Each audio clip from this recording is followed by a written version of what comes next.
네, 오늘 4월 27일 미국 코로나 바이러스 확진자 숫자가 100만 명을 넘어섰습니다. 코로나 바이러스 관련된 영상을 촬영하면서 한 2주 전만 하더라도 야, 이러다 정말 100만 명 되겠는데요? 라고 얘기했는데 진짜 100만 명이 넘었습니다.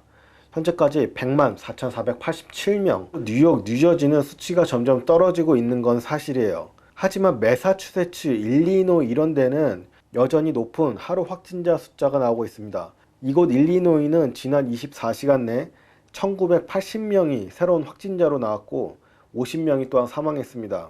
뉴욕은 하루 사망자가 800명대였는데 지금은 300명대로 떨어졌어요. 숙박을 비롯해 서비스 업종들, 식당 이런 데는 아직 오픈하려면 시간이 좀 걸릴 것 같고, 그런 업종들은 가장 늦게 오픈한다고 했으니까 특히 한국 분들이 많이 하시는 그런 소매업 중심의 그런 서비스 업계들 주별로 자세한 사망자 숫자, 확진자 숫자는 제가 뒤에다 계속 띄워놓으니까 여러분들 참고하시면서 보시고요. 오하이오 주지사도 지금 재개방하는 거, 리오픈하는 거를 발표를 했어요. 이번 주 금요일부터 다시 열기 시작하는데 먼저 의료 관련된 거, 치과 진료소 이런 데 엽니다. 그리고 5월 4일부터 유통, 제조업 중심으로 하나씩 열기 시작합니다. 하지만 오하이오 주정부에서는 일하는 사람들의 모든 안면 마스크, 안면 덮개를 해야 된다. 직장 내 방역 시스템을 철저하게 할 것과 하루에도 여러 번 청소를 해야 된대요. 그리고 워크플레이스에서 사람들과의 간격이 어느 이상이 떨어져야 된다고 엄격하게 규제한다고 합니다. 5월 4일 날부터 이렇게 제조업이나 유통 관련된 회사들이 열고 5월 12일에는 소매점들을 다시 열 수 있습니다. 하지만 고객 간의 거리는 충분히 유지를 해야 되고, 그리고 10명 이상 모이는 그런 모임들을 여전히 금지시키겠다고 얘기하고 있습니다. 그리고 매사추세츠 하루 확진자 숫자, 사망자 숫자가 좀 평평하게, 이 증가폭이 평평하게 가다가 요즘에 또다시 올라가고 있습니다.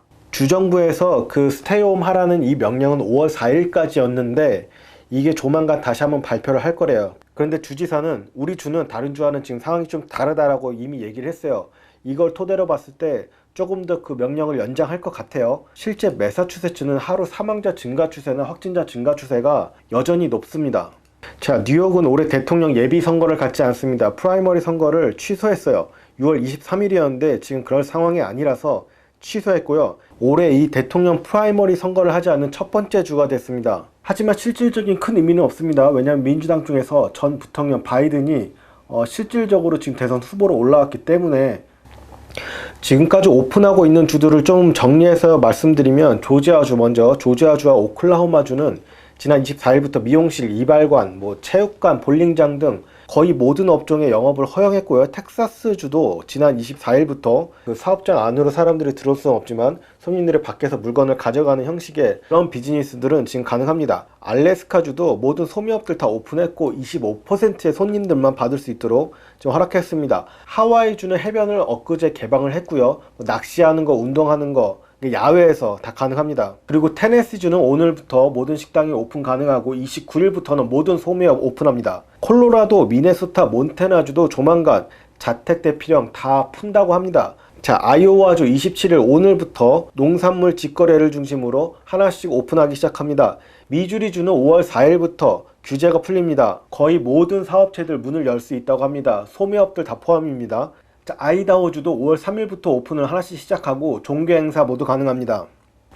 근데 많은 전문가들이 이런 게 너무 지금 이르다고 얘기는 하고 있어요. 컬럼비아 대학교 제프리 쉐먼 전염병 학자인데, 이렇게 리오픈을 하면은 확진자 숫자가 늘어날 거냐 줄어들 거냐 이 문제가 아니라 얼마만큼 더 늘어날 거냐 이것만 보면 된다라고 얘기하고 있어요. 그러니까 더 늘어난다는 얘기예요. 지금 너무 이르다고. 주정부에서 최대한 할 수 있는 일은 이 오픈을 하지만 어느 정도 정책을 만들어 놓고 오픈하는 겁니다. 예를 들어 빌 리 테네시 주지사는 업소의 수용 인원을 50%로 분명히 제한하고 있고, 테이블을 아예 애초부터 6피트 이상씩 떨어져서 배치를 해야 돼요. 사람들이 테이블에 앉는 거를 조절하는 게 아니라 애초부터 테이블의 개수를 50%로 줄여야 돼요. 그게 50%가 6피트 이상 돼야 됩니다. 그리고 각 가게 운영자들은 직원들에게 코로나 바이러스 증상이 없는지 확실하게 확인을 해야 된대요.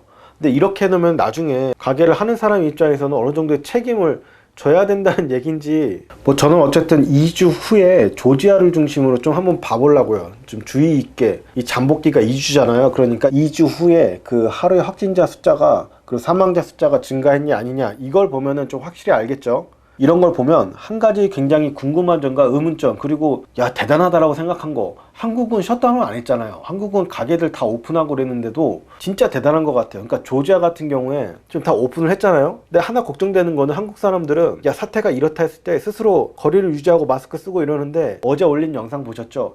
이미 내일 오픈할 거예요, 해변가. 근데 그걸 못 참고 야 이건 우리의 권리다, 이거 빨리 오픈해라 막 이러고 있고, 그 중에 마스크 쓰는 사람은 없잖아요. 막 침튀기 가면서 막 이거 오픈해라, 우리의 권리인데 어차피 코로나 바이러스 걸릴 거 아니냐, 뭐 계속 이런 영상 올리면 좀 편파적일 것 같아서 안 올린 영상도 몇 개 있는데, 막 이 사태가 시작되고 나서 마이애미 쪽에 막 애들 인터뷰한 거 보면은, 한 10대 애들이 인터뷰한 거 보면은 아 나는 그런 면역성이 강해가지고 난 상관없는데 왜 그러냐 막 이런 애들도 있고. What is there to do here other than go to the bars or the beach? You know, a place for them to come and have a fun time, wash their hands, and enjoy the sunshine. 여러분들 그런 영상에 댓글 달아주시는 거 보면은 미국 사람들 정말 이 정도냐 막 이렇게 얘기하시는 분들도 계시는데, 꽤 많아요 그런 사람들. 실제로 이거는 부인할 수 없는 사실이에요. 물론 아닌 사람도 있지만 그런 사람들이 비율적으로 본다면 한국보다 훨씬 많을걸요. 참 걱정입니다. 예, 이게 빨리 잡히려면은 시민들이 적극적으로 정부의 대책을 잘 따라주고 해야 되는데, 근데 또 어떻게 생각해 보면은 정부의 대책이라는 게 주정부도 그렇고 뭐 일관성 있게 얘기를 한다든지, 이게 모든 게 정치랑만 맞물려 있고 딱 봐도 보이거든요, 일반 시민들이 봐도. 그러니까 신뢰가 안 가는 거예요, 무슨 얘기를 하든. 그러니까 더더욱 안 따르는 것 같고. 자, 뉴욕타임스에서 실제 뉴욕에서 사망한 사람이 얼마나 될까, 이 공식 통계 말고, 이거는 전에도 몇 번 나왔어요. 이걸 계속 뉴욕타임스에서 파고드는 것 같아요.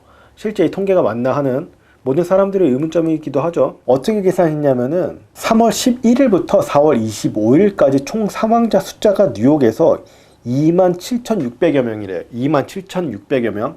같은 기간 코로나 바이러스 확진자로 사망한 사람이 29,000명, 7,000명 정도가 차이가 나요. 이게 사망 진단서라는 게 시간이 좀 걸린대요. 바로 뭐 그날 띄워주는 게 아니기 때문에. 그리고 요즘 같은 기간에는 또 몇 주가 걸릴 수가 있다.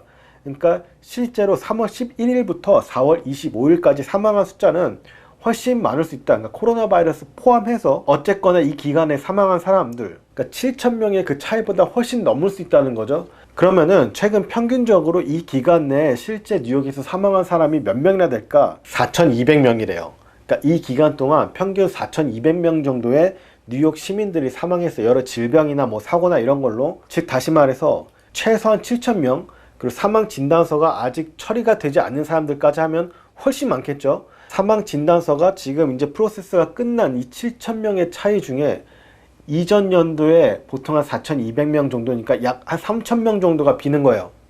이해되세요? 코로나 바이러스로 인한 사망자가 생길 때부터 4월 25일까지, 그러니까 엊그저께까지 한 6주 정도 되죠. 이 6주 동안 코로나 바이러스를 포함해 모든 사망 진단서가 통과된 모든 사람과 현재 코로나 바이러스로 인해 사망자, 이 사망자 숫자를 빼면 한 7,000명 정도의 갭이 남고, 여기에는 아직 사망 진단서를 띄지 못해가지고 더 포함될 수도 있지만 그거를 그냥 무시하고, 하지만 이전 연도 같은 6주 동안을 봤을 때 동안 4,200명 정도의 사람이 사망을 했다.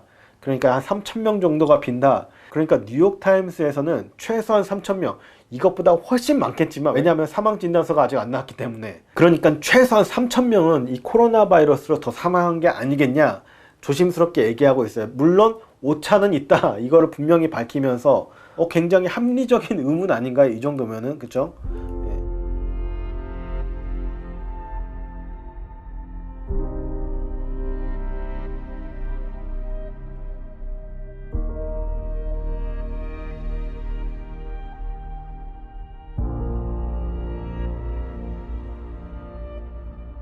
사망진단서가 보통 몇 주 걸리는데요. 그럼 훨씬 많을 거 아니에요. 그럼 뭐 몇천 명이 아니라 뭐 많은 분들이 그런 얘기 하시더라고. 만약에 이게 진짜 몇 명이나 사망했는지, 중국도 마찬가지고, 이걸 보려면은 다음 해가 되면은 그 전년도 사망자 숫자가 나오잖아요. 그 사망자 숫자랑 그 전년도, 그러니까 올해 같은 경우는 2019년도 사망자 숫자, 2020년도 사망자 숫자 빼면 그게 코로나 바이러스 사망자 숫자일 거다, 대략적으로. 이런 얘기를 하시는데 좀 비슷해요. 그 맥락이랑. 뉴욕타임스에서 이 6주만을 단기적으로 지금 계산을 한 거고, 여기는 분명히 아직 사망 진단서가 안 나온 사람들은 포함을 안 시켰기 때문에 이 사람들을 포함시키면은 훨씬 더 많을 것이다, 이렇게 추측을 하고 있는 겁니다. 뉴욕타임스가 분석을 좀 잘한 것 같아요. 일리 있는 것 같고. 근데 이런 것들을 하는 언론들이 별로 없어요. 실제 사망자 수가 몇 명일까?